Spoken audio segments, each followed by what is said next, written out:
Ayan guys, no? May cake, may chicken kami ngayon. May konting kanin. At nagluluto ako ng pansit. At dito ko siya ilalagay. Birthday kasi nung pangalawa kong anak, si B-Boy. Kaso wala naman siya dito. Siya ay may pinuntahan. So, ngayon maghahanda pa rin kami kahit wala siya. At ganun talaga ang tradition ng family namin. Kailangan maghanda kahit pansit, kahit konti. Yun guys. So, ayan guys. Nagpansit ako. Tapos may konti kaming cake na ginawa nung ano namin, kasama sa bahay. At saka ito pong chicken. At saka po itong pansit.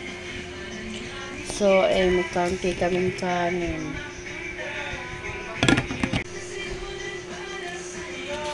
Siyempre,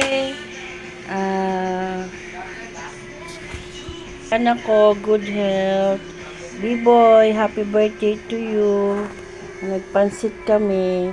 At saka nag-chicken. Kaso wala ka dito, nasa ano kayata, mamamasyal ka muna kasama with your loved ones. Sige B-Boy, happy birthday to you. Wish you all the best, good health, and ano ba, sana lahat ng wish mo maging totoo lahat. Pray always, take care. Okay, happy birthday, B-Boy. CJ, bati mo naman si Kuya B-Boy. Happy birthday. Grabe naman to. Maro, ikaw. Happy birthday po. Elja, ikaw.